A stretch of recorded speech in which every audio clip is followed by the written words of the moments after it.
So now can you guys hear me very well?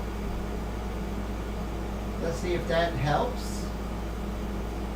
That should fix it. So great to see you. And I have a different microphone I'm going to pull up. One that might be just a little bit better. Let's see. Audio microphone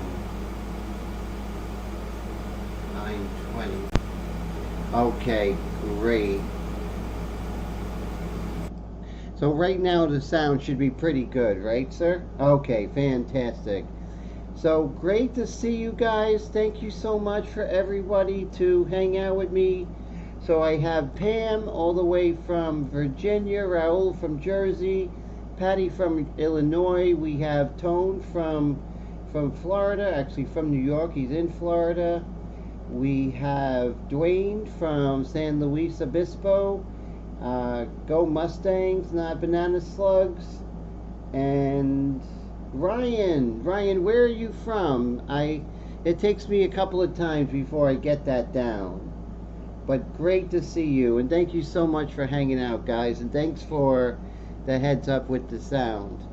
For some reason, it was pulling on a microphone that wasn't even connected to the actual computer. So thank you guys for that. I really appreciate you all coming and hanging out with me. So we're going to be finishing up on the beautiful and talented Sinead O'Connor.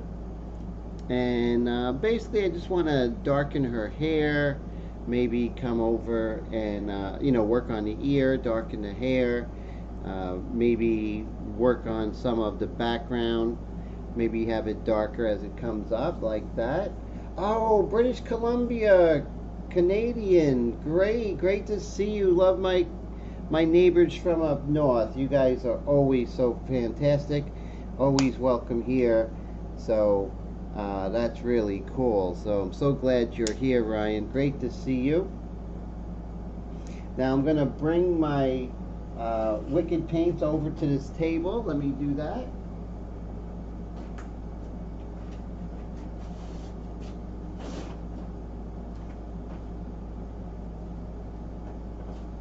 Wicked has some really good whites, so I'm going to put that here. I love the detail white, their opaque white.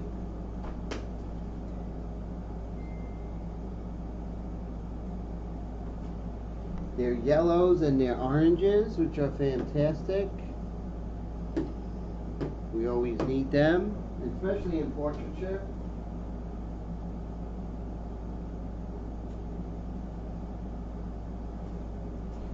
Really nice array of reds and magentas.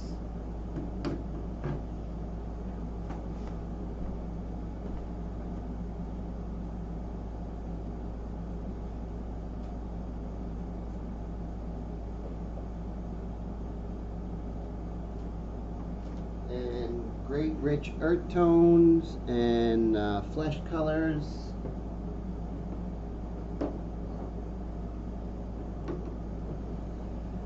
And I also like their like raw siennas, the black, sepia.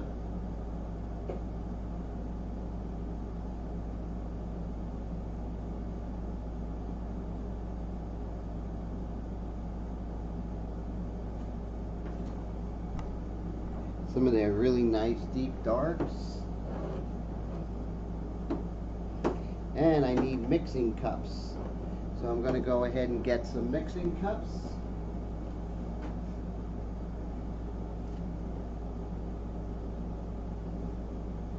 You never have enough mixing cups, right guys?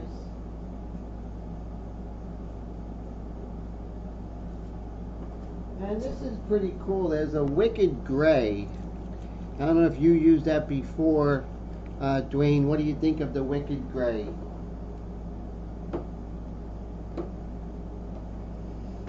And I'm just going to go get my key.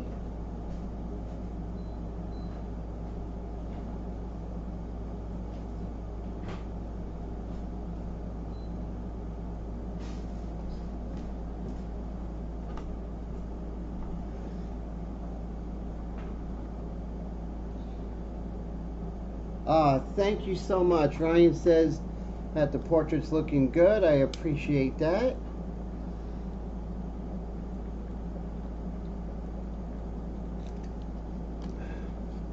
I walked like 3 miles today in like the early afternoon, so I was like really beat, but starting to come back to life, you know. Oh, so Dwayne says he uses the Wicked Gray a lot, and that's good to hear, especially the Payne's Gray, which I just seen right here. The Detail Payne's Gray. So what do you think of the Payne's Gray? What are some of your uses for it, my friend? Really love all the knowledge that Dwayne brings to the Wicked world here. So that's so cool.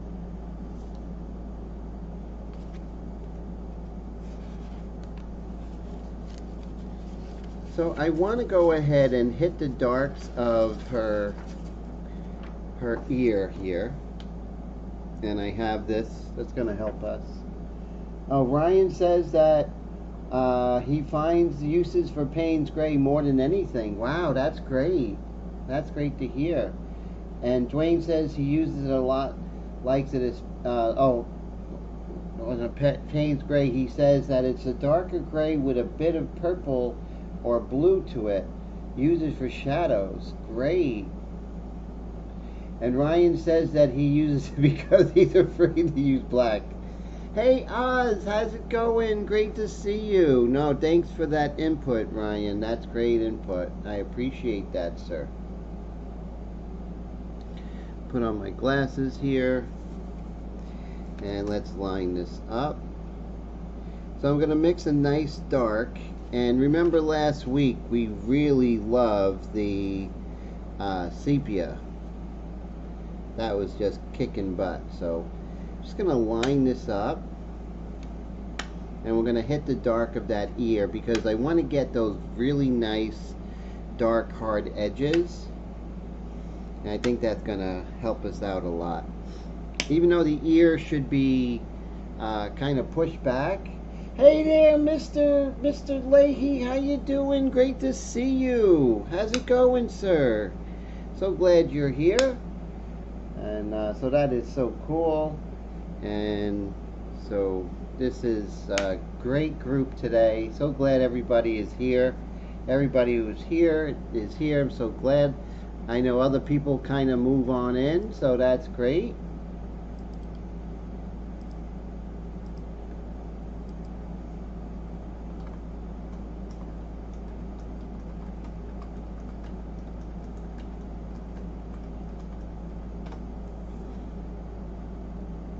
And let's see.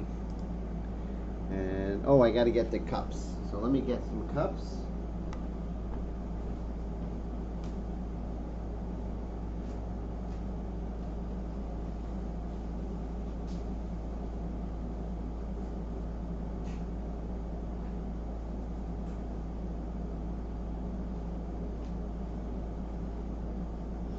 Bought a new set of cups this week.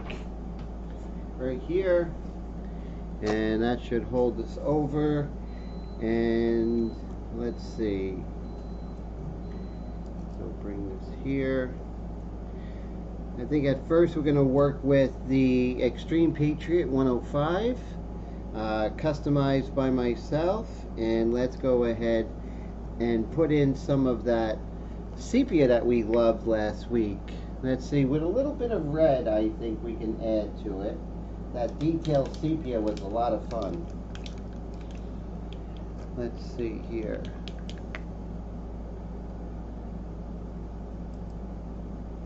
Hey Roy, how's it going? Great to see you, my friend. So glad you're here. So let's open this up. Put a little bit of our,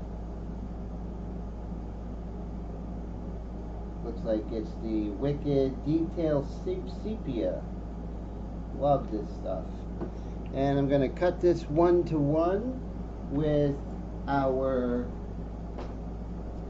as soon as I find it, 1-to-1 with the 4011 reducer. Whoop, there it is. Here we go.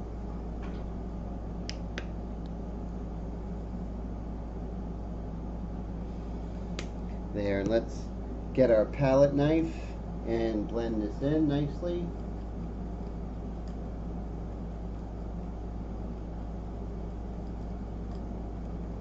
And we're just going to go ahead and darken the contrast of her ear.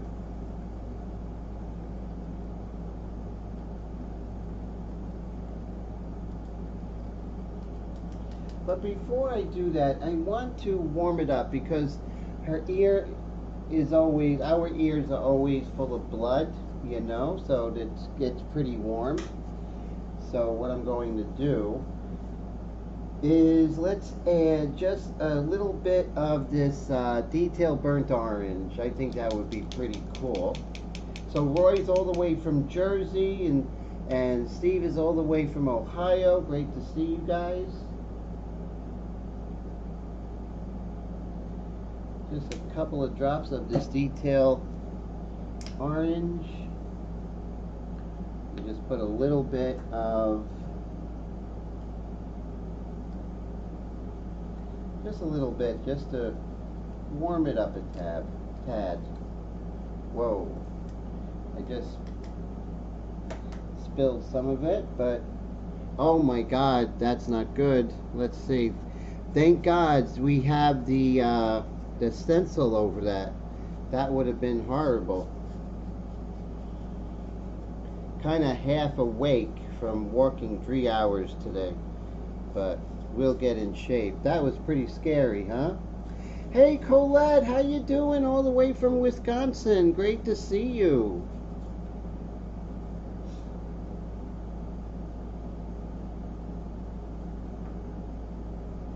Okay, let's put this in here. And again, I just warmed up the sepia a little bit with some burnt orange, not too much.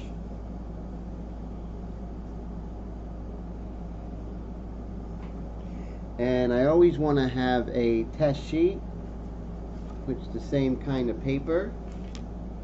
And we're just going to make sure I'm getting proper flow and it's working. Looking good. And let me go ahead and bring up my reference. John Diekman, how you doing? Also from Wisconsin. Great to see you, my friend. So cool. Very cool. Okay, so glad you guys are here, and let's make this happen. I'm gonna get some of these small magnets, put that right there.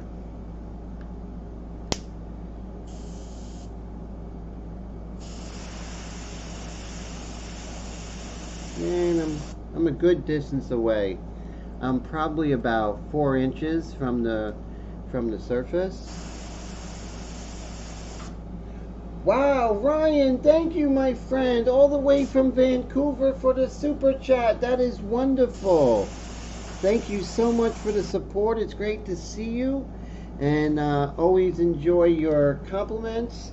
And once again, thank you so much for the support. It helps so much, and it also lets me know that I'm doing the right thing. You guys are enjoying this stuff. And it's just super encouraging. So thank you so much for that, sir. You are really cool. So I'm very appreciative of you. And so thank you so much. You are very cool, my friend. So glad you're here tonight. I'm just gonna, from about 5 inches, it's just gonna be just darken a little bit, harden those edges, so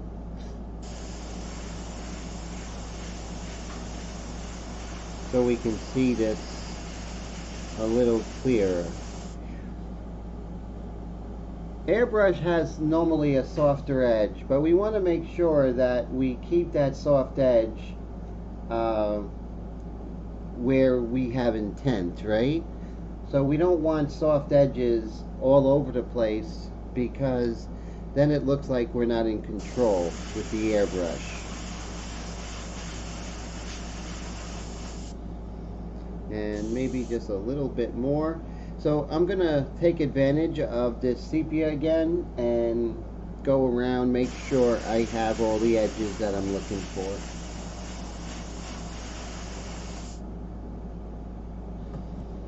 And let's lift that up. Wow, so some of the sepia from my cup went into here, but it hit the stencil. Like, wow. Talk about God being with you, right? That could have made a very interesting live stream. And I just want to thank God for the ability for this week's live stream. And without Him, none of this is possible. Now you see that's like overkill, right? That's like really dark. But that means I just have to do some work around that ear. I didn't really want to go that dark, but that's okay. Now we can go to work and kind of assimilate that dark of the ear there. We'll kind of work on these edges here.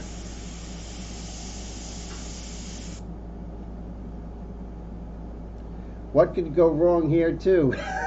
That's true, right? As Steve Leahy famously coined that phrase, right? What could go wrong? And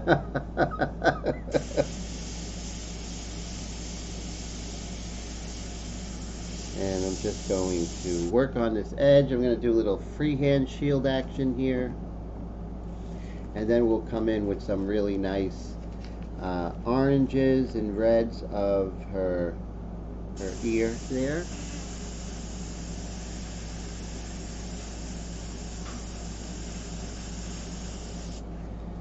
Go.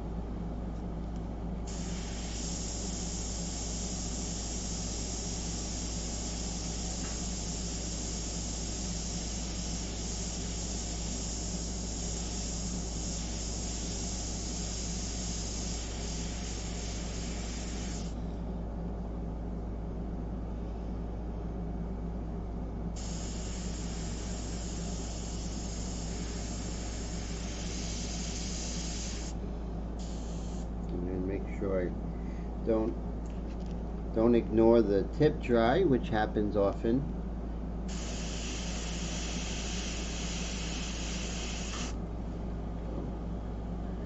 And pull that up.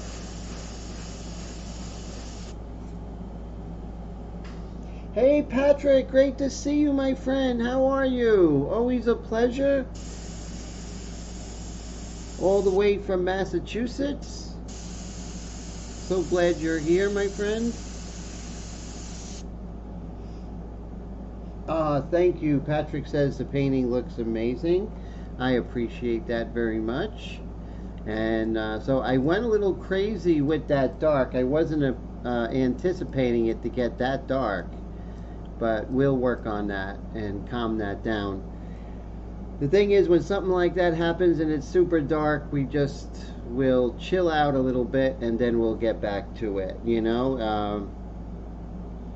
Sometimes we will overcompensate and, you know, really get worried about that, but I'm just going to darken right around her ear.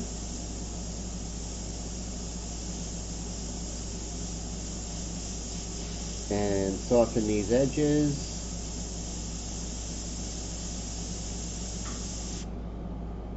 And we'll bring that in line, you know.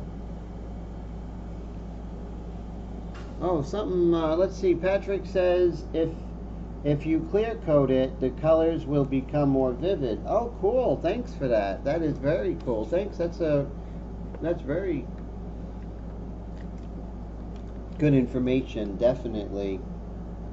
I've seen some people clear coat. DreadFX has a really good YouTube channel, and he's putting a 2K clear over paper, and that looked amazing. So yeah, it's definitely possible, right, Patrick?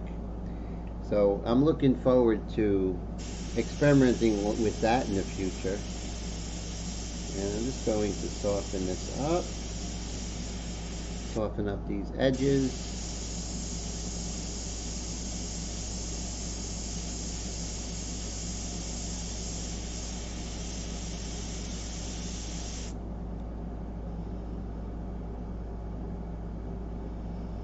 Yeah, I think just like a couple of days ago, he did the 2K on paper, a polyester with a polyester priming, which was really interesting.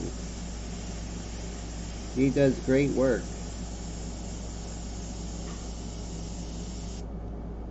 Oh, 5x7 on UVLS gloss. Oh, the 4050. Wow, I would love to see how that looks. That's great. Yeah, that is really cool. I'm just going to use the bathroom, guys. Talks amongst yourself. That's a very good topic on the clearing on paper. So I'd love to hear you guys' thoughts. Be right back.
Okay, I'm back. Thanks for hanging out, guys.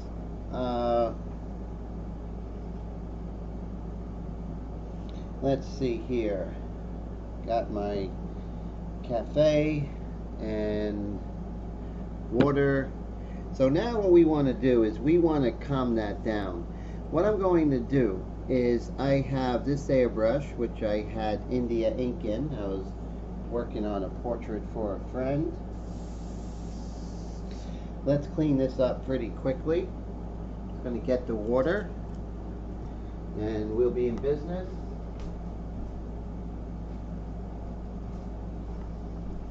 I'm going to try with my white and orange mixture to calm down that ear. It's just way too dark. So that's not sitting well with me. And we'll fix this together.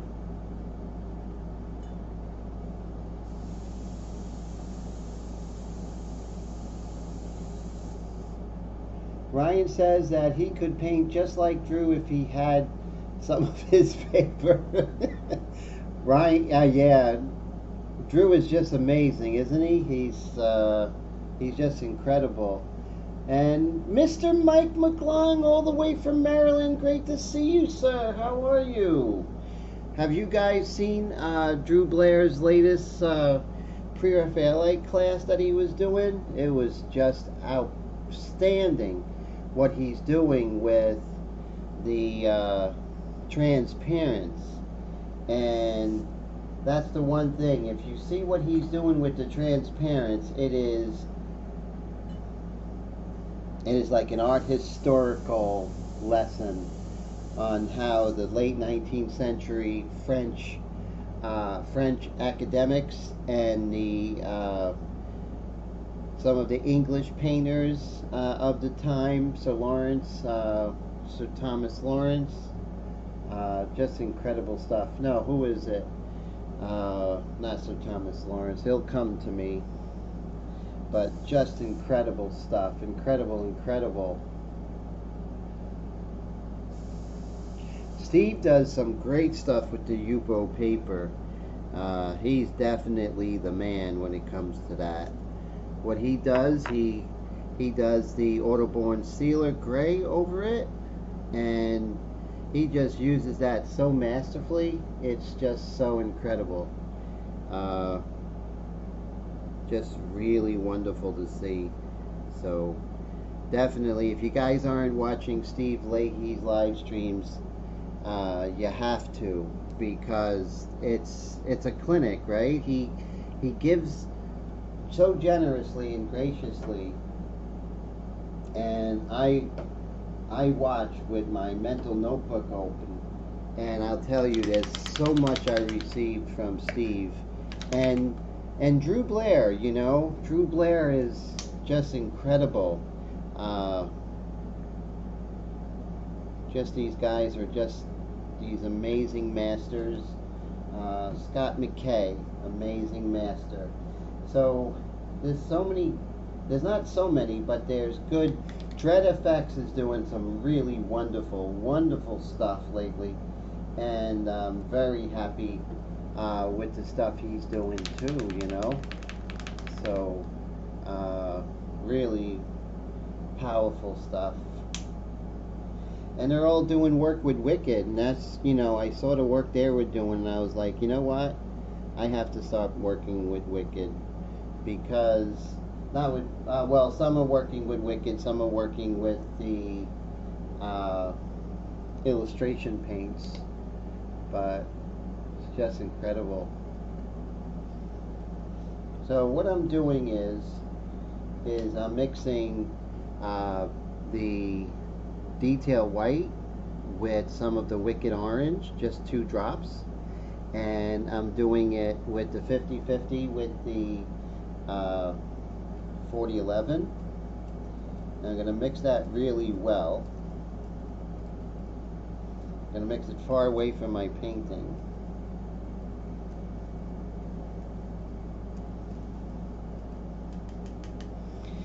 And so this is what I learned from Mr. Scott McKay. As I take this and the paint strainer, and this works so excellently, and I'm going to put it through that. We'll do that right now.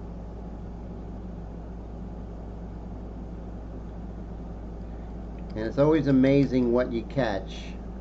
And I'm like, holy Toledo. And see if I could focus what it caught.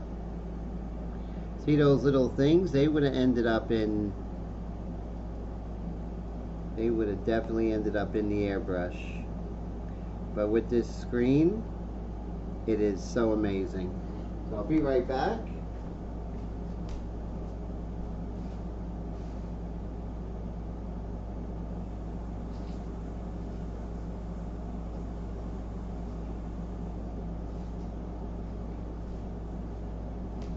Now you might say, why didn't I do that with sepia?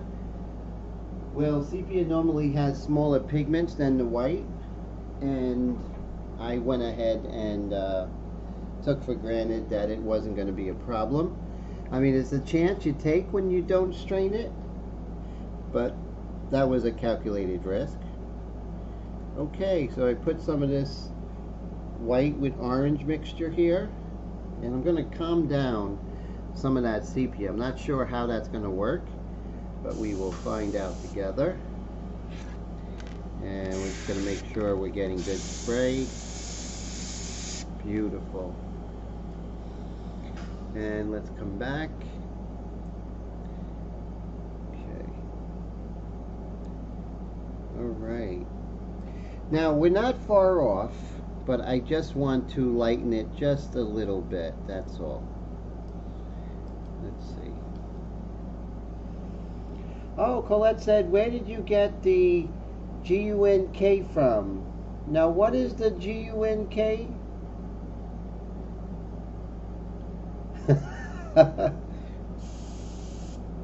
Let's see. Hey, Mr. Garcia, how are you? Thank you so much for hanging out, my friend. Always a pleasure. Way to go, Chris, from New York. So glad you're here. Oh, yeah. Well, that's from that basically had to do with the large pigment size of the orange and also the large pigment size of the white, you know? So that's funny. Yeah, it is kind of what's in that cup, right? That's pretty wild. But that's why we have to be careful. So let's see now. Look what this does. It's going to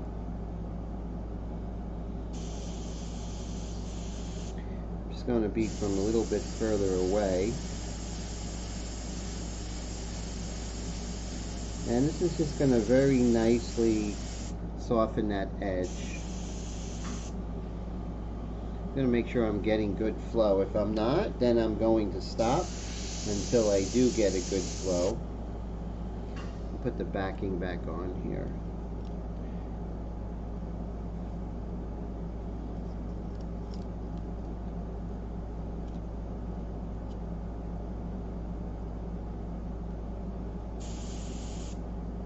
Let's see. Okay, I think the fact that the backing wasn't on was causing the issue. Let's see. Okay, there we go. So what I'm doing now is I'm just going to calm down this sepia color a little bit, and that should work. Hey Brad, great to see you all the way from the Manitoba. So glad you're here.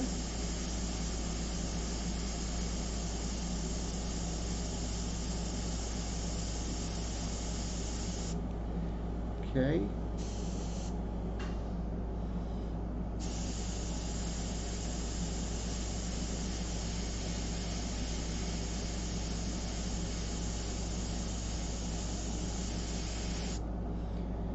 There we go. Definitely softening this up, and I'm going to come in and warm it up.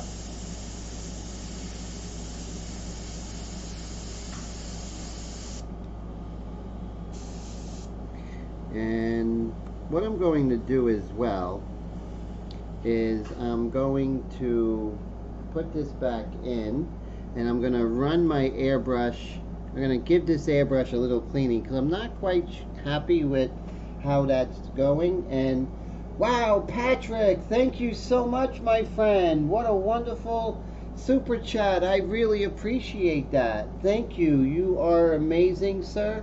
It's always a pleasure to work with you, and I appreciate your friendship, and this helps a great deal. So thank you so much, Mr. Patrick, for the $20 super chat, and thank you, Ryan, earlier. You guys are just fantastic.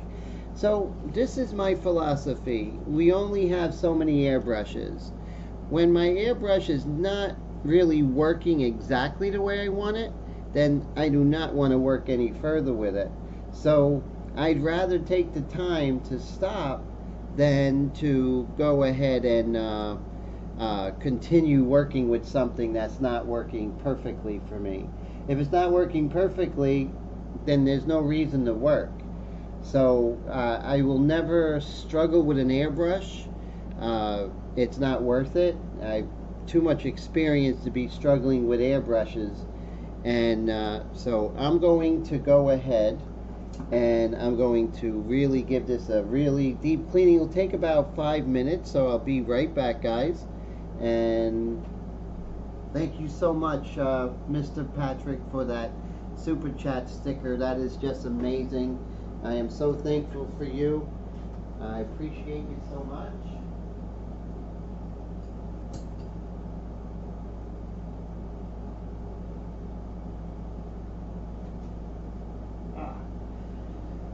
So I'm just going to take this airbrush off the air source here.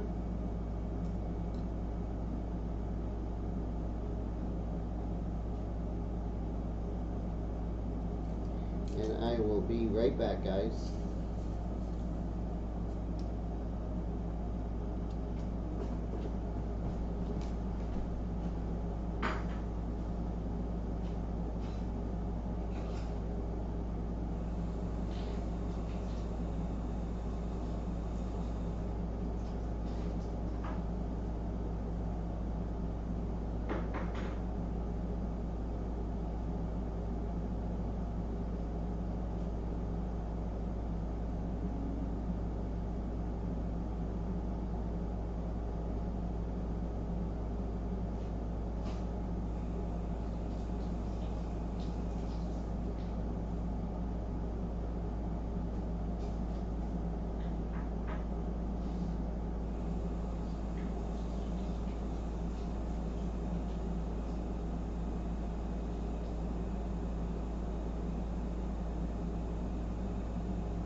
Okay, we should be back in business. Let's see how this goes.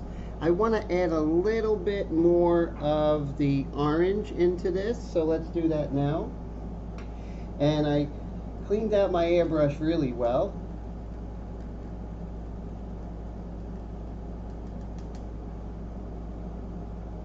And let's see. Right over here. Put another drop or two of this detail of the Wicked Orange, and that worked really well. But I think I just need a little bit more of the orange to combat the blue shift. Let's make that happen.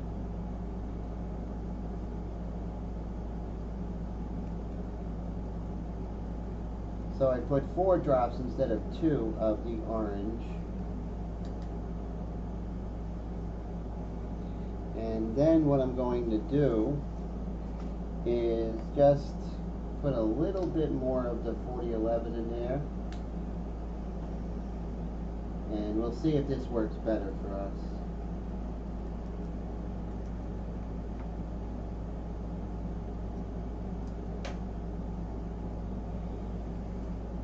Here we go. Let's make this happen. All right. Put our cap on. This should be much better.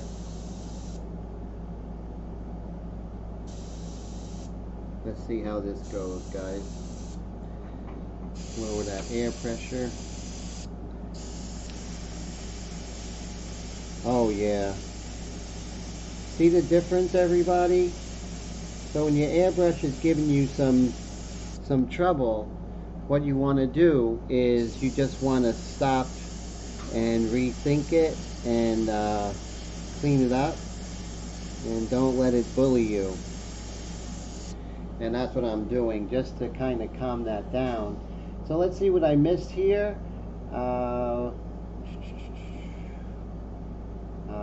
Let's see, planning a trip to New York. Oh, cool. So that's, yes, that's great.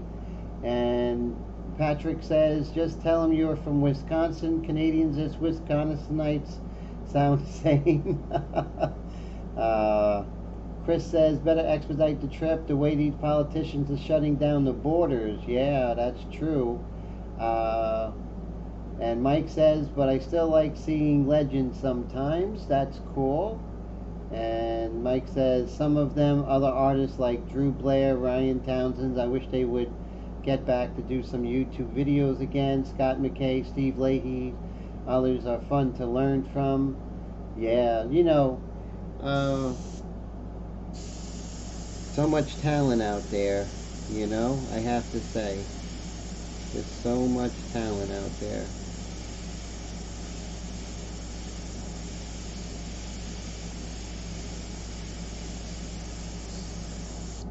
There we go. So you see how I'm calming down that ear, because it was way too dark. Went a little crazy there.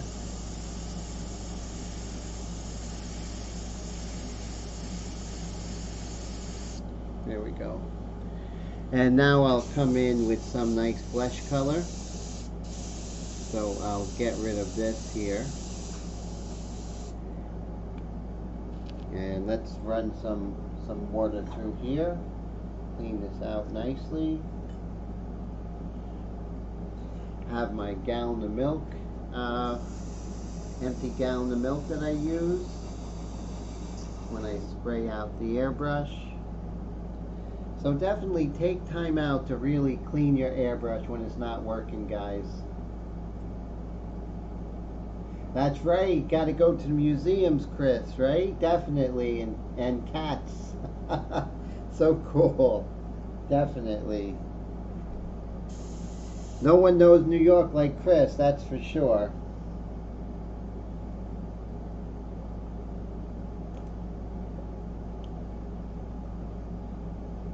Nobody. He knows New York better than any tour guide in the world. Okay, so we're going to get a new, and we're going to kind of work in with some dark flesh tone. So we're going to start with this really cool flesh tone right here, which is Detail Flesh Tone 0073, Wicked Detail. We're going to put some of that in.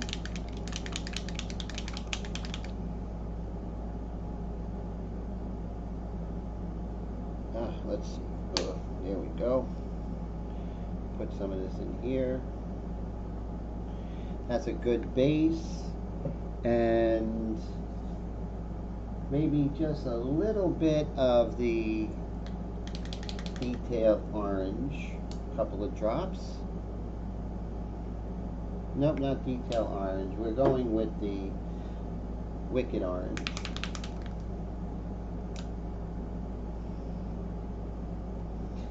And we'll put some of our sepia in here, and then our 4011, and then we'll mix this far away from the painting, because believe it or not, I actually do learn from my mistakes.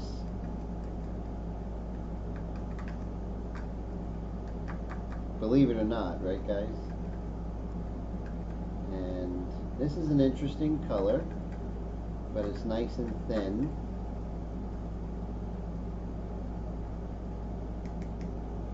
And what I'm going to do is take my time so I don't have any mishaps, and I'm going to use my paint screen.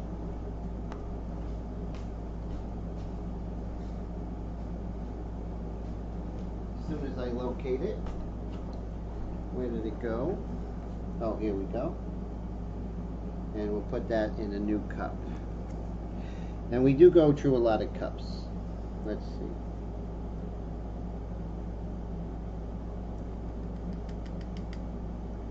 Again, there are some things in that paint when you strain it. So always strain your paint, guys.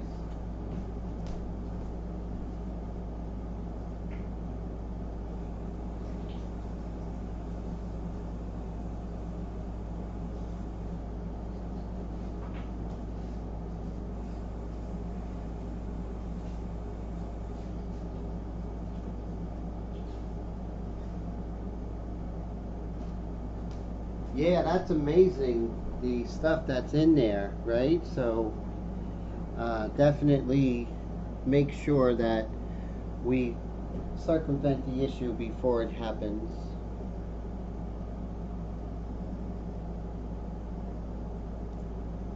Okay. Put this aside. Put on the top, and let's pray we got some good flow here.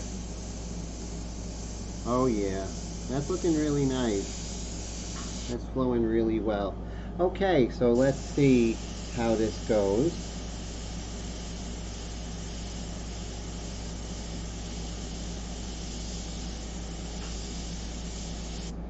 And we'll just see how that's softening that ear.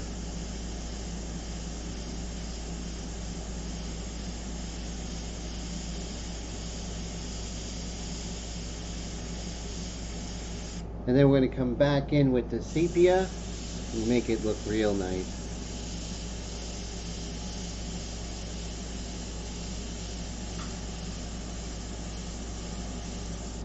And so now, see, we did get the contrast, but we had too much of it, too much of a good thing. I know that's hard, but hard to relate, but they say you get too much of a good thing. Depends on what the good thing is, right guys?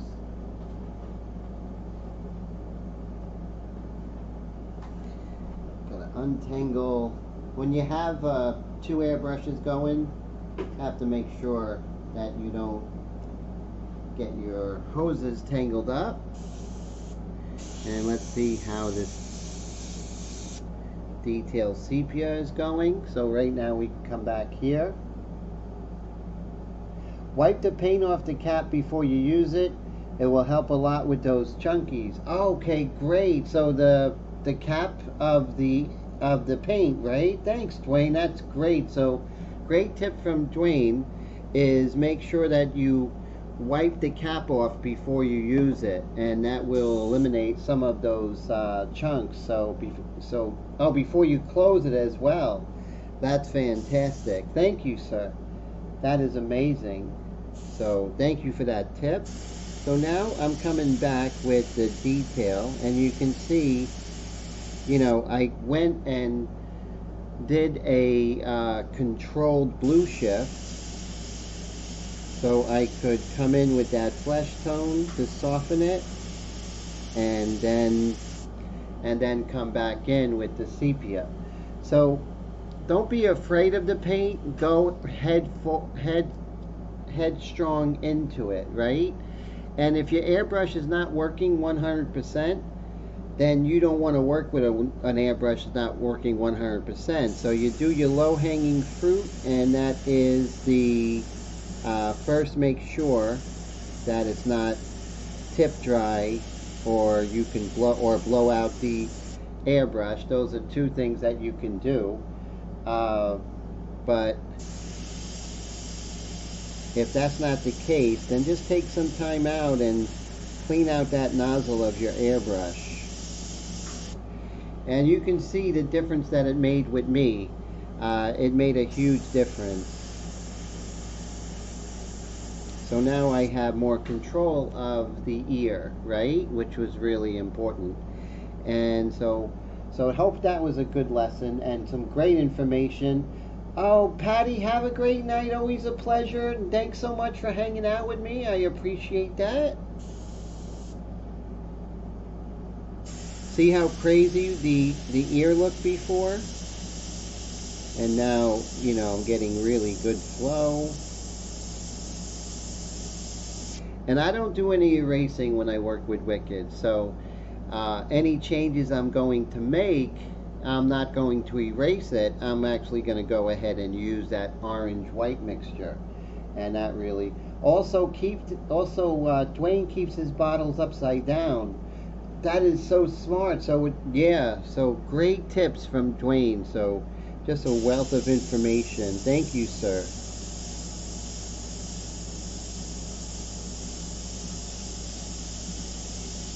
But yeah, if I'm working with Wicked and it's not working the way the control I have, then it's the airbrush, because now I know that I have to fix the airbrush, which is to really deep clean it, clean out the nozzle here, because what happens is, even though you're washing through, especially when you're using white, there's still stuff in that nozzle, and the only way to get it out is to get it out. So I'd rather do that than struggle half the night with it. So that's just me. Okay, so I'm glad we did that, so that's good. So we got her ear under control.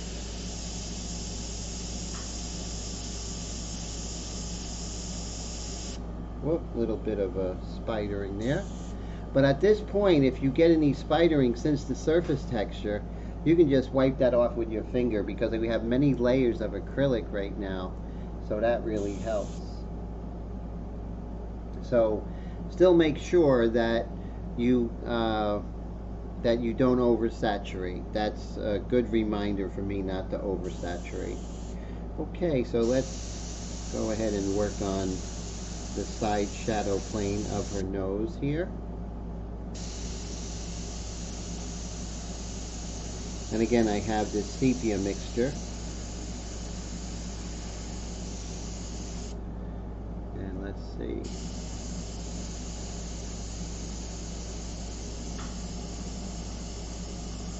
Much darker here, lighter here.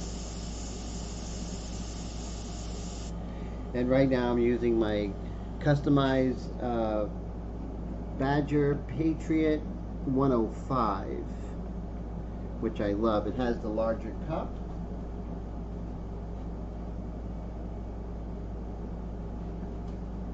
Okay. I had to put that fan on me because it's really hot in here. So, great info, Dwayne. Thank you, sir.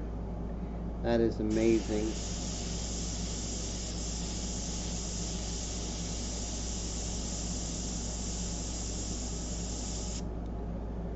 Okay. And we can work on her eyebrow a little bit. I like moving around. Just deepen this eyebrow here. And same with this eyebrow. We'll deepen this here.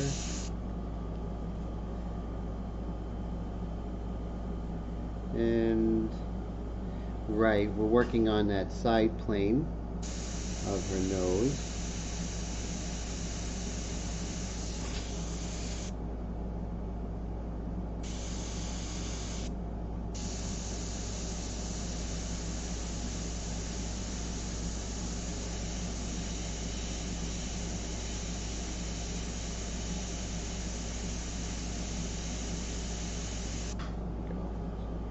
Bringing that in a little bit. Mike says he's trying to get used to his new phone. Oh wow, he says that it's a pain in the, oh yeah, new technology is always a learning curve, right Mike? That's for sure. Working on the crease of her eyelid here. She has very soft features. So a lot of that softness could come by having a contrast of hard and soft edges. And you see how that will soften her up. Because I don't want to make her too hard. You know, she's too beautiful to make her, you know, not soft and lovely, right? So that's important. So what I'm going to do is I want to do some paintbrush techniques over here with her hair, because there's only so much I can do with the airbrush. Let's see.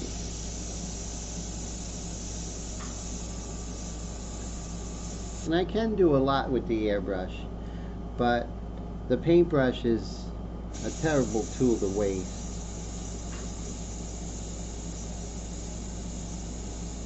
I'll do some.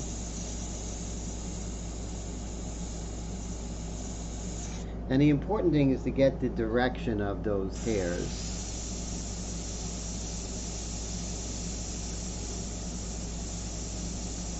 And the spaces in between.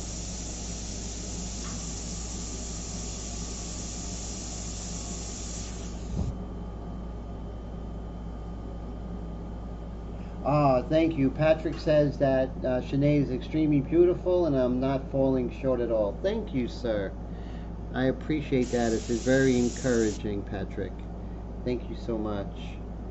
And the thing is, I don't like having the backs off because your finger will impede the progress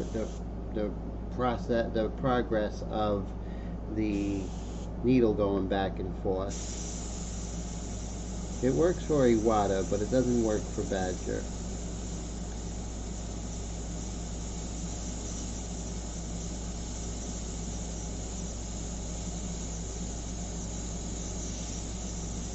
But there are times when I do need access to that needle.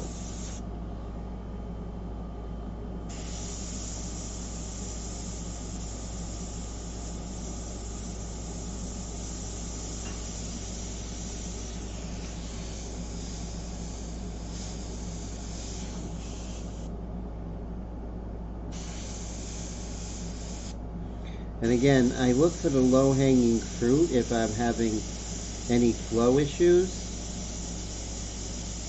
But if that doesn't resolve it, then either I move to another airbrush or I give it a good cleaning. So I'm going to get out my paintbrush and I'm going to do some dry brush techniques with the hair, and I'm going to use the what I have here, and let's see how this works. It might be dark enough, I might have to darken it, but we'll see. Okay.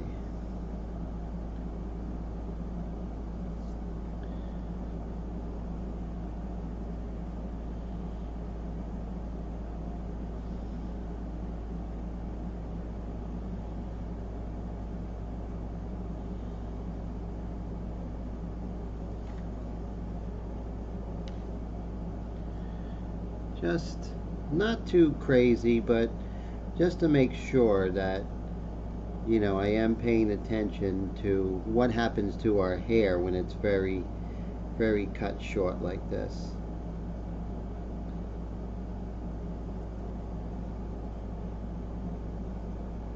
These little things go a long way of getting a likeness.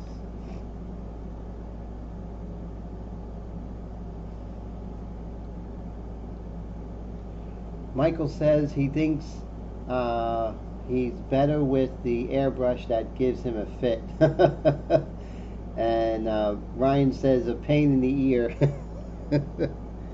That's funny.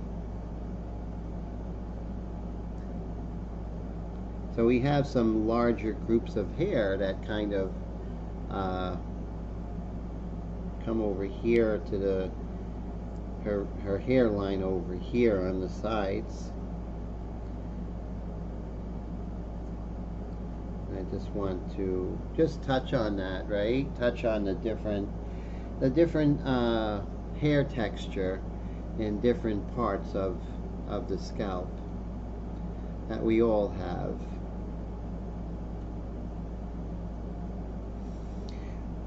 During her life, when she wore her hair down, she was just stunning. Oh, so stunning.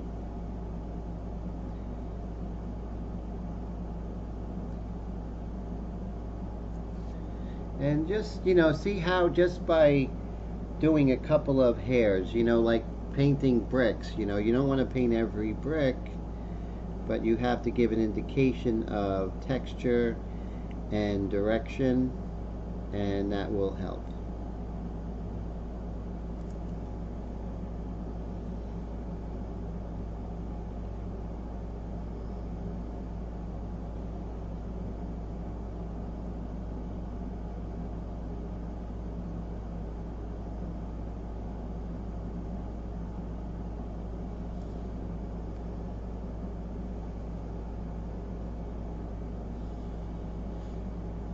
And you know, if the paintbrush is a better tool, then we want to use that tool, right? We don't want to forgo that tool for any kind of puritanical point of view. So that's so important. Mr. Brad, thank you so much for the super chat. I really appreciate that. That is so amazing. Thank you so much, my friend. That really helps out so much. I can't say how much, you know, can't tell you guys just how much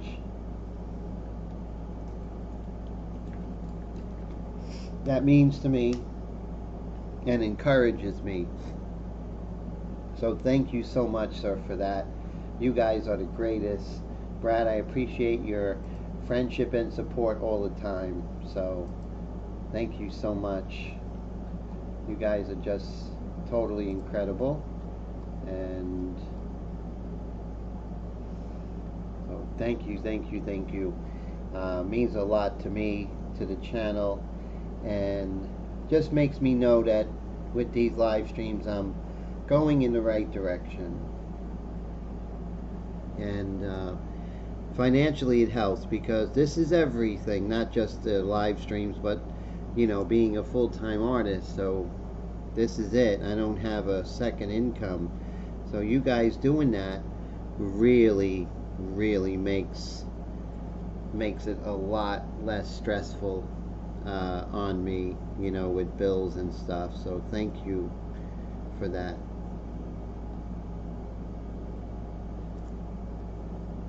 And it's a struggle, you know,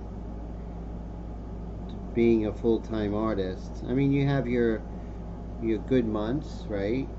But the bad months are pretty bad and scary. But having the support of you guys makes it a lot less scary. So I just want to thank you all. And now I'm gonna put in some of the hairs that are on the contour here. And that will also go to softening her up. And you know, when you're painting beautiful women, you have to make sure that you don't make them harsh, right? And see how just coming in there with that perimeter to the side of the frontal bone, how that makes such a big difference, guys, you know?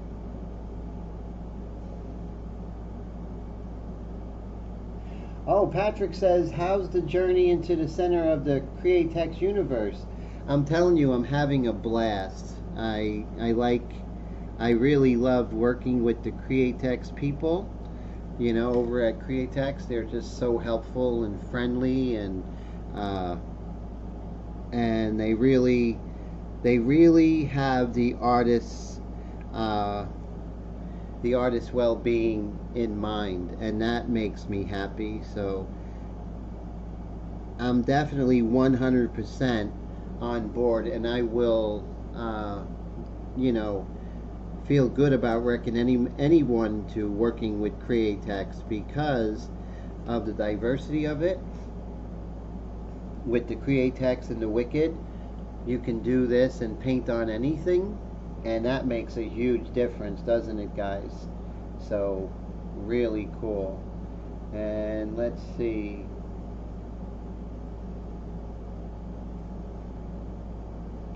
Oh, what kind of paintbrush? So this, Mike, is the Winsor & Newton Cotman, the rigger, and it works really well. So when you want to do detail, you want to make sure that you have a long, even though those really small ones, you see they're small and short, they're not as good as something with long bristles like this. This will really give you that control that you want.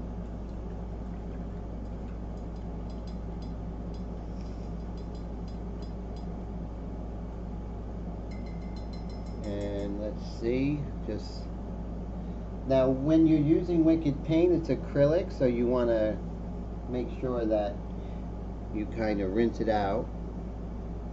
Make sure that the acrylic doesn't attack your bristles. So I'm almost done with this part of the hair. I like doing a dry brush technique, as you can see. And just a couple of more of these hairs here. Nothing, just to what we really want to do is just to give the impression of what's happening. You know, like the Impressionists. They didn't paint every little leaf.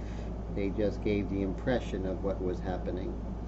And since I'm here, let's see if we could do some eyelash action here.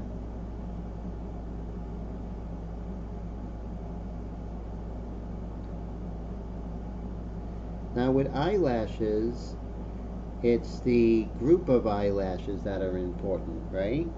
And so that's cool. So don't get caught up in the individual. First do the group, first do the forest, then the group of trees, then the individual trees, then the leaves on the trees, that kind of thing.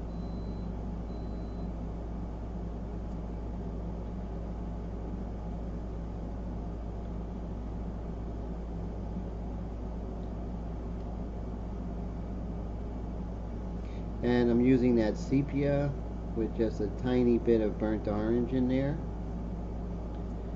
And there's some subtlety here in the lower eyelash. I think I'm going to sneeze any moment.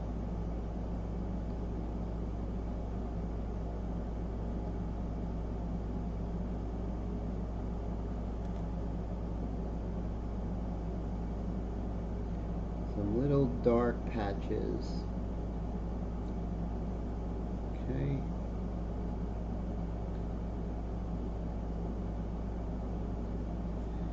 Go.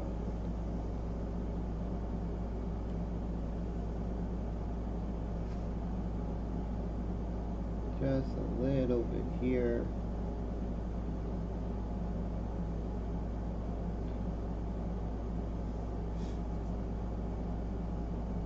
So by doing the dry brush technique, it keeps It keeps the paint strokes from being too dark, so you don't want that.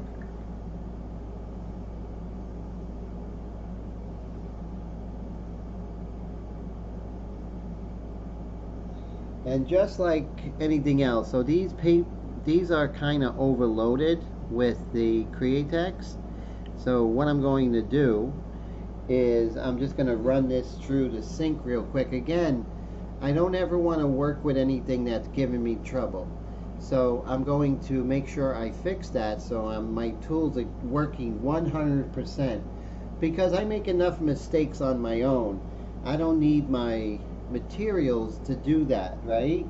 And oh man, so Ryan has to go. Thanks for hanging out, Ryan. Thank you so much for the super chat and the support and friendship, and I hope to see you next week, sir. And I'm gonna go clean this brush and I'll be right back.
Okay, I'm back, and let's go ahead and use this paintbrush here that I just cleaned out.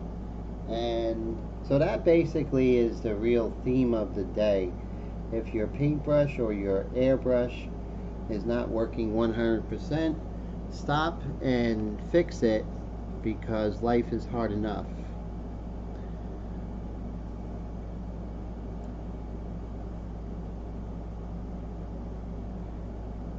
And you can see the difference of just taking like 2 minutes to clean this paintbrush, right?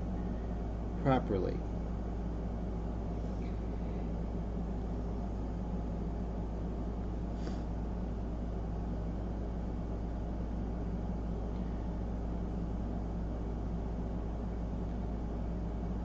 Okay.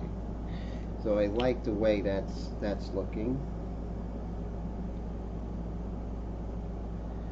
Then right here, we want to look at the eyelashes as first a large shape, and that's going to really help you to get a likeness. Then the individual eyelashes come later. And you want to make sure your eyelashes are not equidistant or the same size, because there's controlled chaos in nature.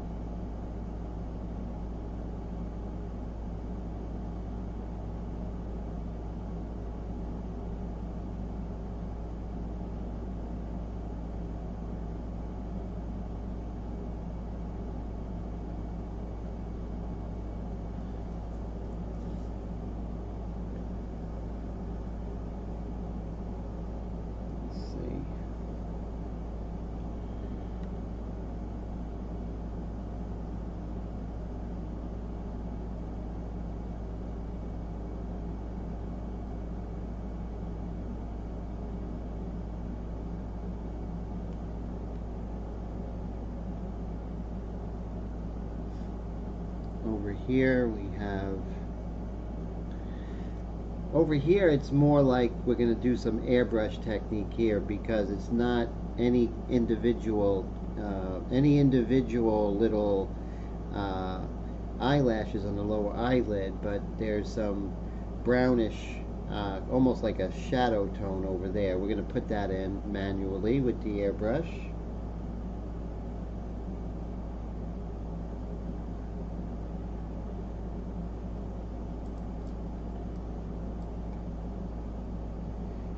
Okay, now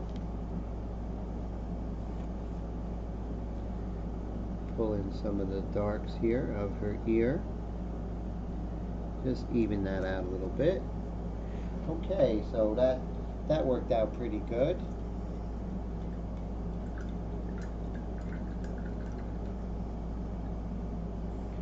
Okay, so now you're at the point in your painting where you kind of look at your painting and say to yourself, how can I make it better? What are some things I can do to improve it, right?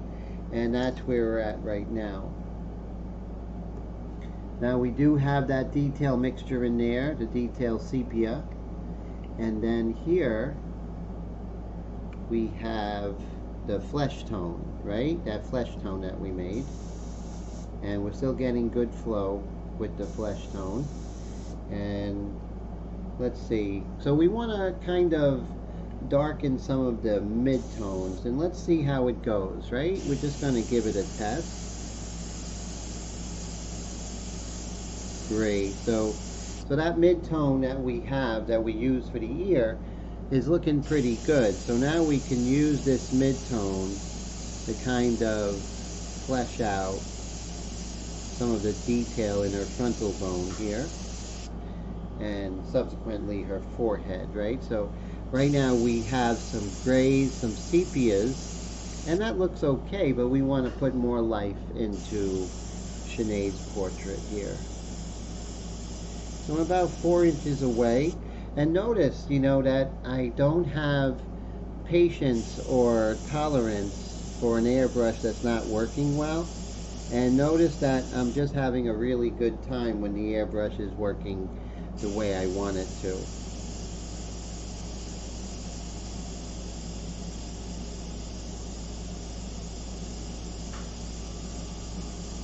Now if I want a lighter flesh tone, I'm actually going to increase my distance, right, from the airbrush to the surface.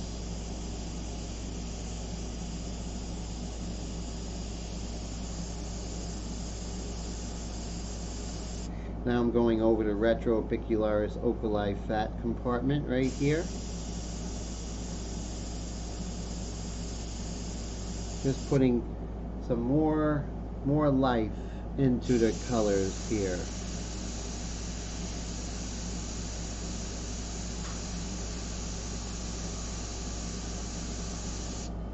And that's looking really nice.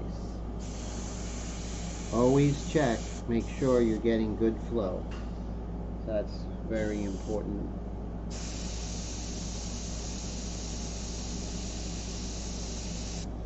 So by darkening the hair, what you do is you lighten the midtones, and by lightening the midtones you have an ability to bring in and infuse some color into these areas that aren't the lightest lights, right? So, and then what that does in turn makes the lightest lights and the highlights pop out. So it really is a domino effect. Dwayne says, very frustrating fighting an airbrush. Best to fix the problem before you're fixing more than just the brush. Yeah, so true. That is so true, sir. And that's something I just really embraced that just recently, is I'm not gonna go that route, you know. Once that happens, and I know it goes against a lot of airbrush lore not to over clean your airbrush, but that's fine. It's just I don't want to. I need my airbrush to do everything that I want it to, and so I don't have time or the energy, like you say, to fix the problem if it's spitting and spurting and all that stuff, right, guys? So here's the lighter area. So you see how we're infusing some really nice color into her flesh tones. It's really, really wonderful the way it's working out. but here, the maxilla, this area is the maxilla going down here. This is called the maxilla. And the maxilla on this side is in the shadow area, and this side's on the light area. So they can never be the same value if the light's on one side than the other. But it is lighter, but we can't go, we have to stay lighter than this. So it is a little bit darker. So I'm going to increase my distance.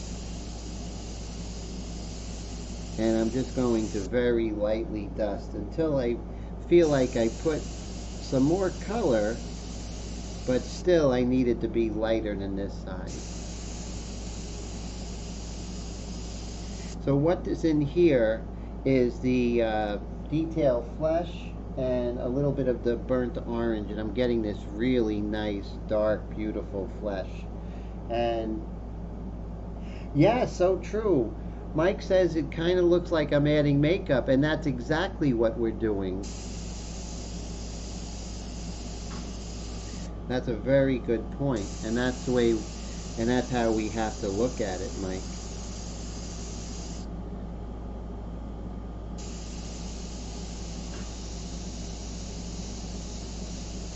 So everything's working together, the underpainting, you know, coming in with the sepia, and it's all working together, the orange and the white mixture.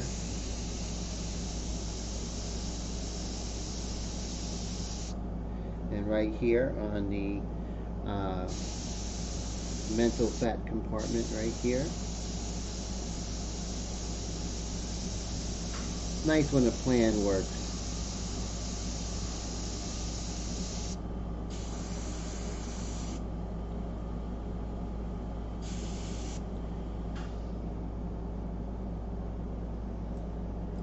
And we can add some life to her. I don't say the neck because there isn't a neck. See, if you look at this area here, it's made up of 3 anatomical forms. From the back of the ear coming down, that's your sternocleidomastoid. And right behind the sternocleidomastoid is this large muscle called the trapezius. Right over here is the tracheal area. And then on the other side again is that sternocleidomastoid once time. So there really is no neck. It's a series of anatomical forms. To say I'm working on the neck is really not productive and doesn't help with the painting process. So you'll really rarely hear me say the word neck. That's just a construct of people who don't know anatomy. Okay, see how I'm adding some light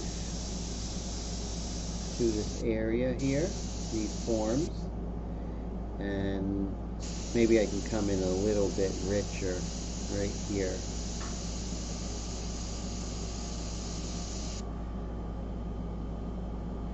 And so I think that's working out.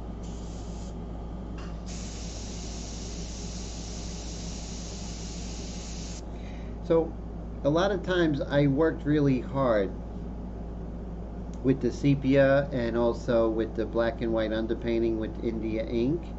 So what I want to do, if I want to keep the detail, then I increase my distance, and then I'm basically just covering what's underneath, right? So I'm not getting rid of the detail. Means that it's even more transparent.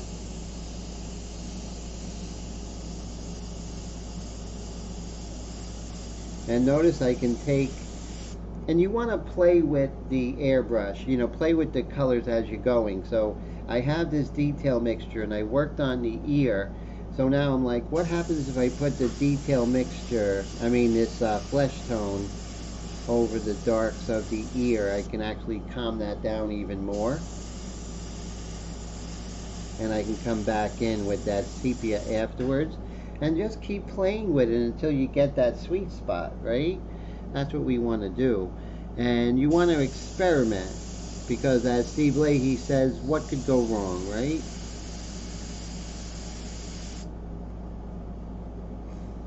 Over their eyelid really worked with this flesh tone. And even going over the eyelashes, you kind of kill that really harsh contrast and it's more assimilated, right? So that's what we want to do. We want to keep trying and be like, okay, that worked, or oh no, that didn't work. And A, we learn, and two, we become more bold. And that's what we want.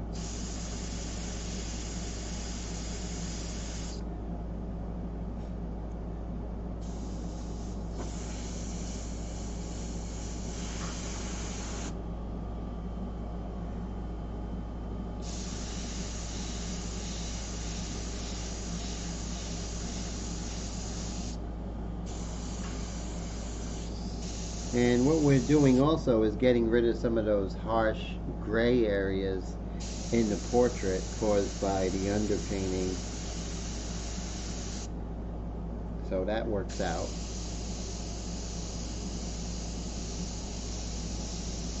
And again, we're just assimilating these shapes and making her portrait basically like an oil painting, right? And you don't want to feel like this is an airbrush painting. You just wanted to make it feel like it's an actual painting. Mike says, I know, but you know where the thickest skin in the body is. Yeah, good question. Where is the thickest skin of the body? So that's very interesting, Mike. And so one of the things are really good to know is where there is flesh and muscle and fat, and also where there isn't. Like case in point, like the forehead is not very fleshy, so you're going to get a lot of cool colors in the forehead, and in the cheeks it's very fleshy with fat compartments and muscle, so you'll get a lot warmer there, you know.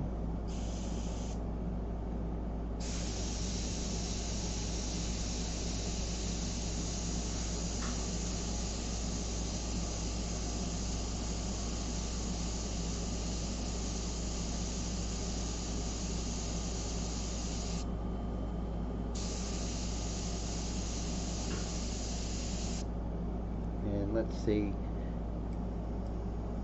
we'll bring some of this flesh color into her hair.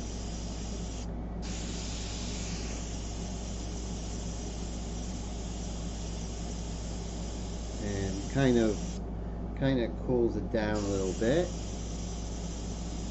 and makes things a little less contrasty. Oh, the earlobe, yeah, that's just straight flesh, straight cartilage, right? So I can definitely see that.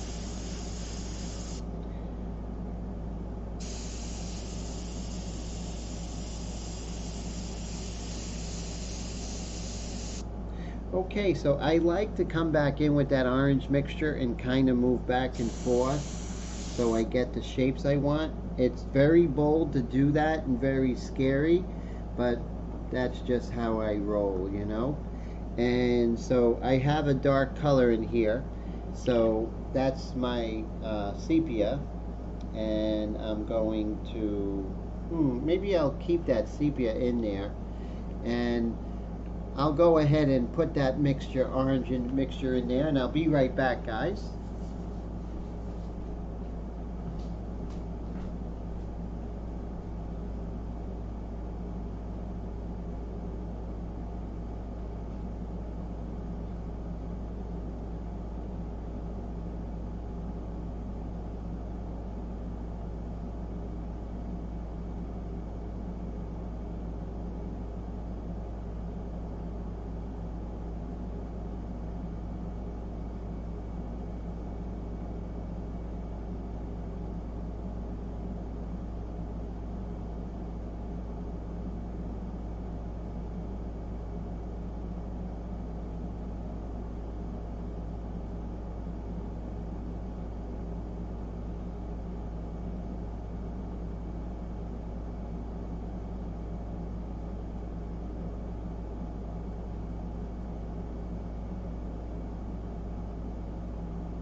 So I got Genesis music playing in my ear tonight. I don't know why. Any of you guys and girls a fan of Genesis? Great band, that's for sure. So I got to make a decision. Do I dump my do I dump this, or yeah, that's probably the route I'm gonna do. I'm just gonna go ahead and dump out my sepia mixture and clean this out, and then I'm gonna have to clean it out really well because I'm gonna be putting that orange mixture in there.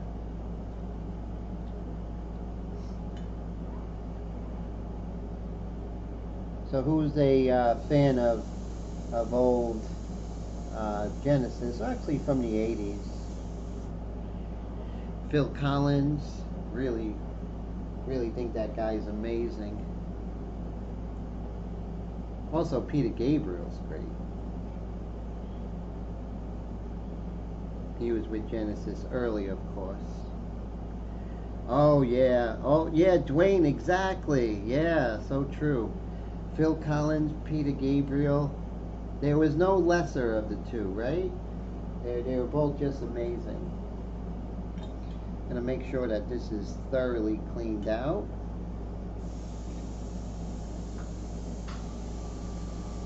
If I ever spray and see bubbles in the cup, I don't go forward. No bubbles here. And now I'm gonna take some of that flesh, that really wonderful orange mixture. We're gonna see how it works. Keep our fingers crossed. Normally at this stage of the game I'd have a practice portrait, you know, a smaller version where I would do all my practices, especially when I'm doing something like this. But let's see, we'll work on the neck. Oh, listen, oh yeah, listening to the Eagles, yeah, great music, right guys? Just amazing stuff. And Dwayne says he's a big fan of Peter's work after Genesis. Oh yeah. That one song, you know, In Your Eyes, is just so iconic, right guys? That is just incredible. So now I'm coming in with this orange mixture, and as you can see I'm able to lighten up this here, and so I was able to kind of bring in more light.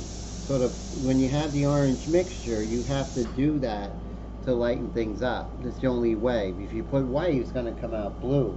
So you put a little bit of orange, which is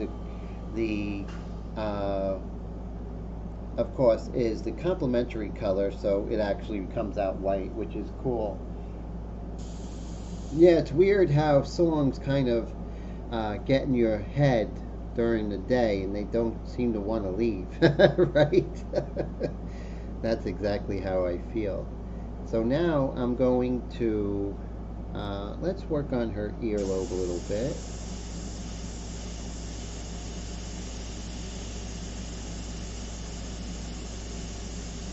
So my game plan is to lighten up this earlobe and then come back in with the flesh color, just on the bottom here.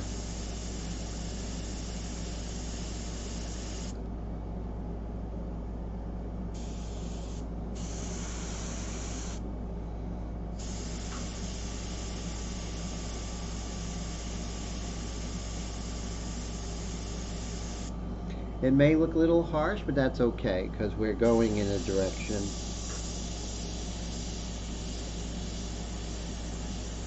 There we go. I'm going to come in with that flesh color just after this. And let's see. And we can come right back in. So you see how I lightened that up, and now we come back in with our flesh color, and we can just work back and forth as if we're working in oils or pastel.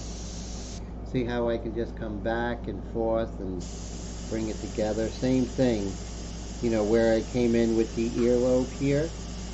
I can just come in and calm that down. But change the edges at will. Not be restricted because it's airbrush. Not be restricted because we're worried about the blue shift. No, the blue shift works for us, right? We don't work for the blue shift. So we're going to make sure that we're not intimidated by it.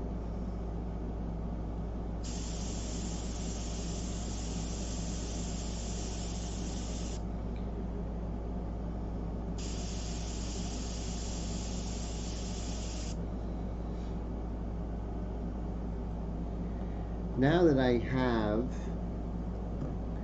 this kind of light color in our brush, what I want to do is I want to work on some of these highlights here, but we don't have to worry about blue shift when we're doing it with the brush. So I'm going to take some of our Wicked Opaque White, because now we really want to cover, right?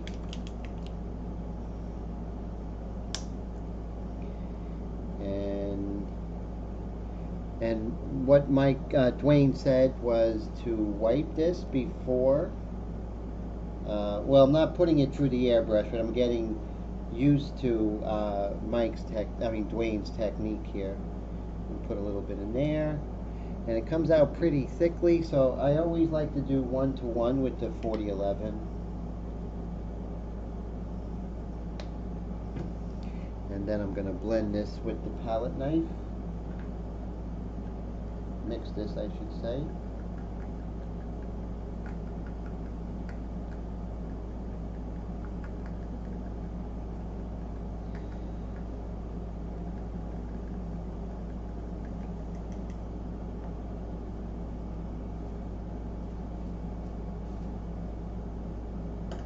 Alright, so let's make this happen, guys.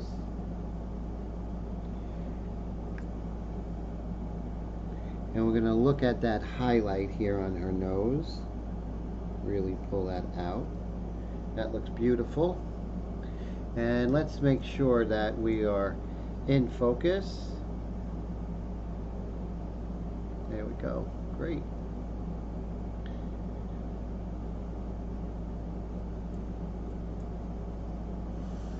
And of course, I am an oil painter, a pastel painter, airbrush artist. So when you work in many mediums, there's really not a difference of what your painting looks like.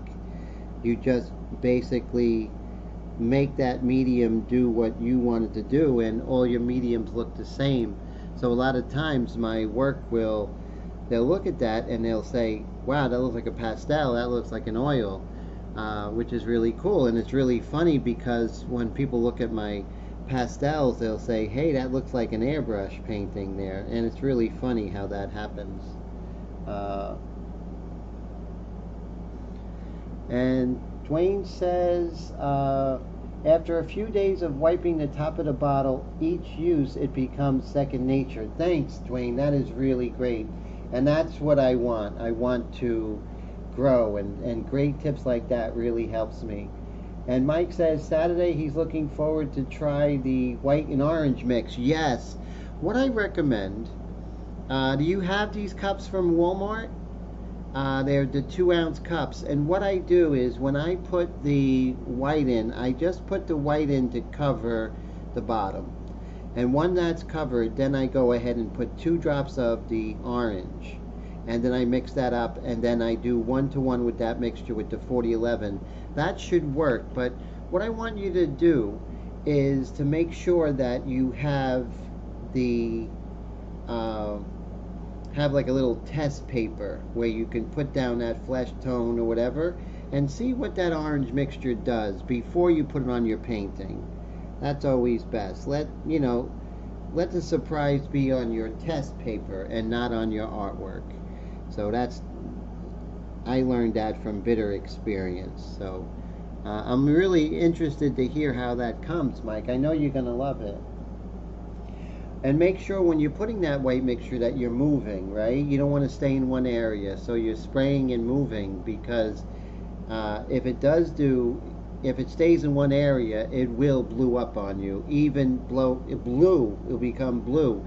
Even though you have the orange mixture, it'll still cause that problem. So you want to make sure you are moving before you stop, and while you stop, you stop moving and stop, that sort of thing. Wow, Dwayne, thank you so much, my friend, for the super chat. You are amazing. Thank you, sir. Always appreciate your friendship and your great knowledge of Createx. I mean, of custom painting and just being a painter. It's like having a resident expert in the live stream. So I appreciate that so much. What a great support and friendship, sir. I really appreciate you, and I'm thankful. So thank you for hanging out with me, sir, on Wednesday nights.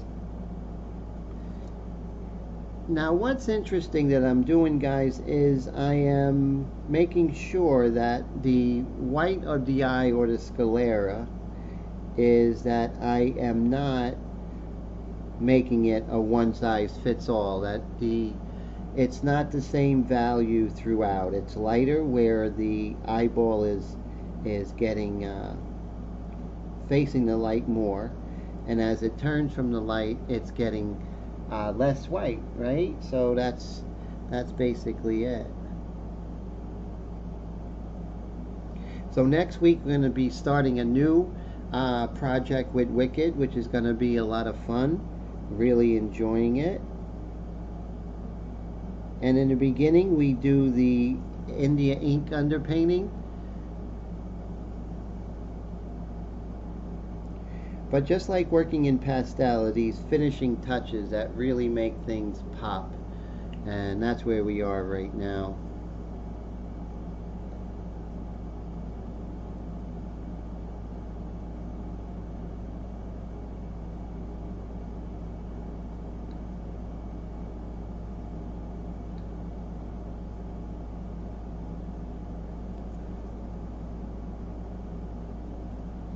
Just trying to give proper respect to her beauty.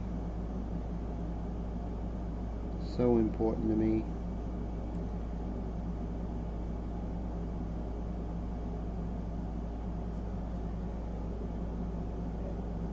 Dave, how are you, my friend? Great to see you from Kansas, right? So now you're in Kansas, which is great. So I'm so glad you're here, Mr. Dwayne. Dwayne says, mutual appreciation, my friend. One day I'll have to join the dark side and try using a regular brush on a painting. First I'll have to get used to that one. Same with me, right? You know, I went to Wicked, and that was not easy. So, but you know, your encouragement, Steve Leahy's encouragement, Scott McKay's encouragement really helped me. So if you have any questions about working with the paintbrush, I'm always here for you, sir. And Michael says, most definitely I will try it on something else before I work, which is the orange and white mixture. And oh, you're working on your father's 58 Cadillac painting. So, oh, that's fantastic. Yeah, it works great with flesh. And remember, when you're working with flesh tone, you need to have that assimilation. You know, you can't just we can't get this kind of look staying with transparent. So we need to come in with that orange to lighten things up and go back in. So the orange works as the opaque, and the other colors, the flesh tones and everything, that works as the transparents. So what happens is that transparents only work with a very light under surface. So that's why I go back and forth. And it also nicely blends things in, which is great. So just working on this sclera here. Oh, Dave, you're back in Oklahoma. So cool. And glad to catch a little bit of knowledge on a Wednesday night. Thanks so much for hanging out, Mr. Dave. It's always amazing. So I'm honored every time you're here. So thank you, and I'm so glad you made it and that you're back in Oklahoma. And are you going to be visiting Kansas sometime soon again?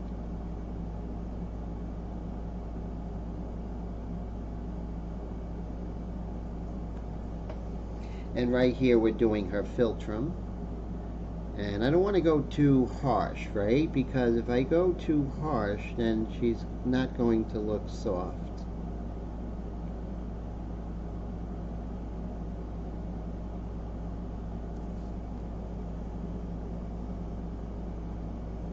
So cool to see you guys.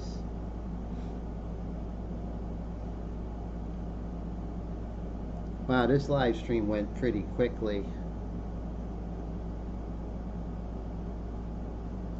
Because great people, great subject.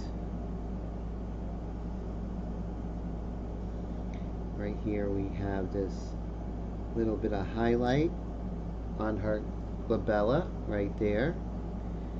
And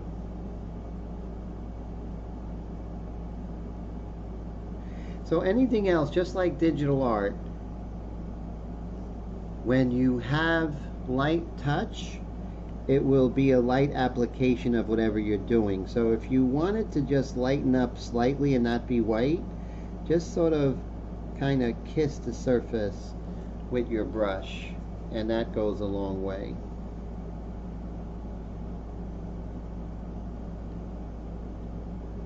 And so cool. Thanks guys. Dwayne says, in great art. I appreciate it so much. And just really having fun with this painting. A lot of times when you do, you know, a painting like this one, you're kind of sad to have it end, you know, because it was just such a fun project.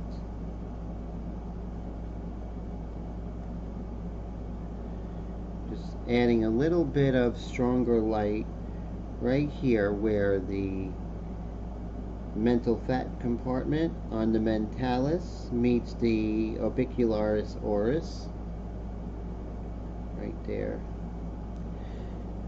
And you see how that really brings out Sinéad's likeness. These little things that look inconsequential really go a long way.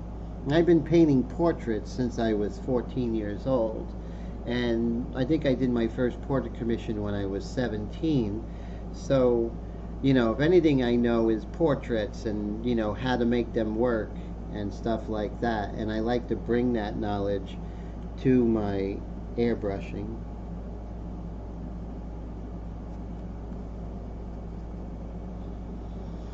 And before, it seemed like I was getting Sinéad's likeness, but what was happening is that things were too harsh.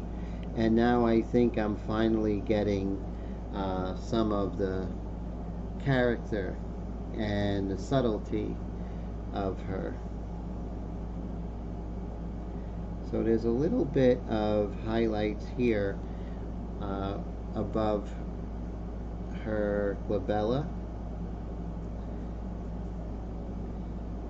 I'm just going to go ahead and just a little bit right here, the way the light is kind of hitting her right there.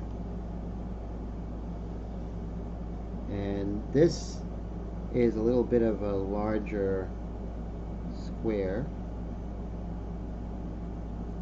right there.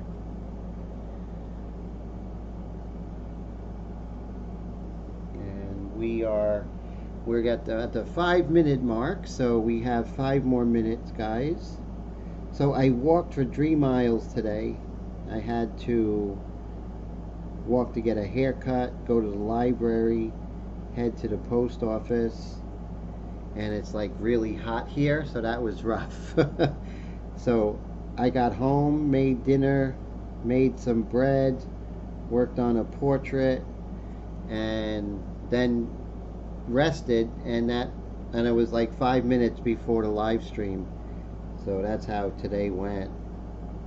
So I was like half awake when the live stream started.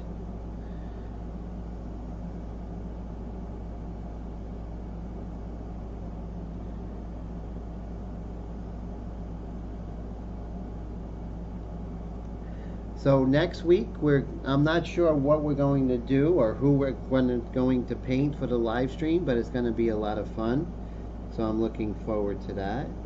I'm kind of doing like a little bit of a cross hatching with this white here. Now I do have the white mixture in the airbrush here, so let's see how that goes.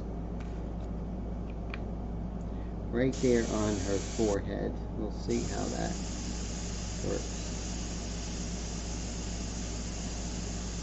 Yeah, that's better. See, that's nice and soft.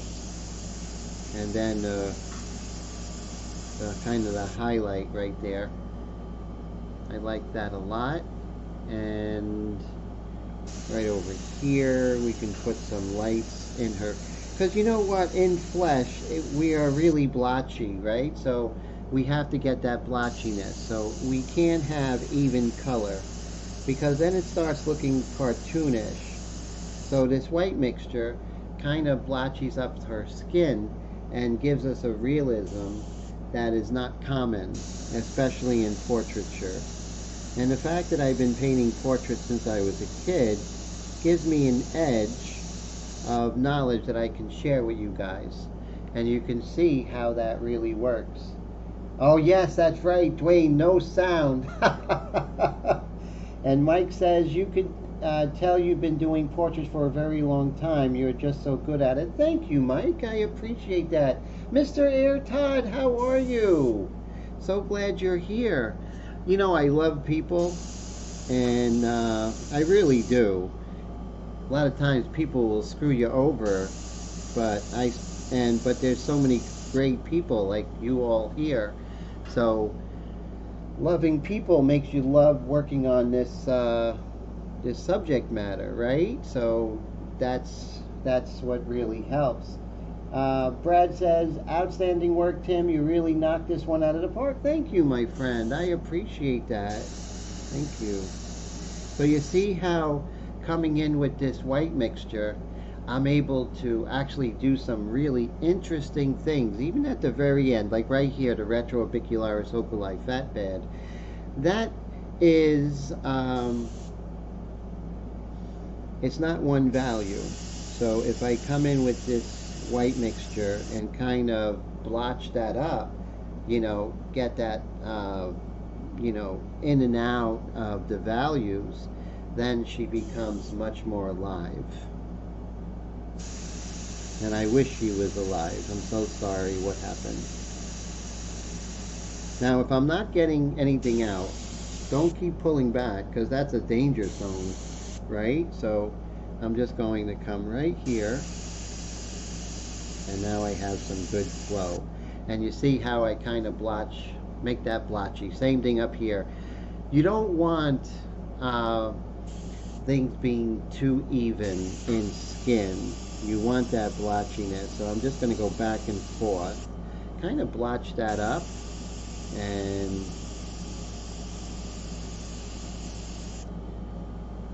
so now we have midtones, but there's a lot going on in the midtones. Remember, we're all lumpy and bumpy, so there's light moving all over the place in the midtones, in the shadows. For lack of a better term, we are lumpy and bumpy. And so right here you can see the superior, the supraorbital eminence above her eye socket. So right now, even in the last seconds, I could start to kind of bring that together and show off that. And you know, before I'm actually done with the painting, which I'm almost done, I'll come back and forth and kind of work out. Now, since I really cleaned out the airbrush, I'm not getting little bits of white specks when things aren't really clean. So taking the time out to clean your airbrush goes a long way, everybody. Just make sure that we do that. And right now I'm going to work on the sternocleidomastoid, a little bit on the trapezius here, blotchy skin, that sort of thing. So I'm really, now right here it's a little harsh, so I can come in with this orange mixture and kind of soften this up, and that softens up Sinead.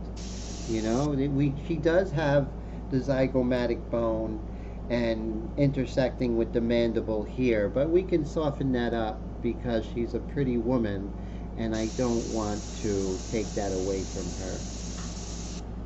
Who am I to take that away, right?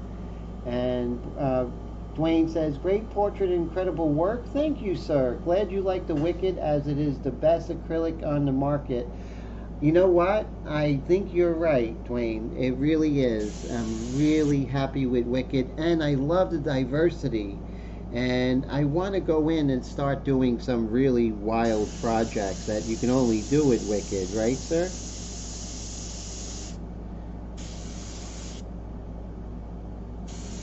And we are at 11:32. I'm just going to work on her eyelid here. There we go. And that's about it. So here we are, the portrait of Sinead. Thank you so much. I think we did an okay job, and it was just wonderful to work on this. It was an honor to do this this memorial of a great woman, great Irish woman. And yes, the best thing about it, Dwayne, you really sold me, right? So I'm excited. I'm gonna you know, have your expertise with me during this this journey. So thank you so much for all your input so far. It's really great. And also Scott McKay and Mr. Steve Leahy. Thank you guys. You are all super amazing. Great to see you, Dave and Dwayne and Brad, Air Todd. Great to see Mike McGlung. Dwayne, thank you for the super chat. And we have Mr. Patrick. Thanks for the super chat, my friend. We have Ryan. It was great to see you. Let's see. And Brad, thanks for the super chat, of course. Mr. Roy, Chris Garcia, great to see you. Patty, it was wonderful to see you. Who else? I don't want to mix anybody. Colette, it was great to see you. Patrick, wonderful super chat. Thank you, sir. And we have Tone, great to see you. And let's see. Let me see. I don't want to miss anybody. We had John Diekman, great to see you. And Roy, of course. Raul, Oz. And we had Patty C. Pam, great to see you. And I think that's everyone. I missed you. That's only because I'm tired. But thank you, everyone, to hang out with me. It's been amazing. Great way to wake up is hanging out with you all. Bye, guys. And I hope to see you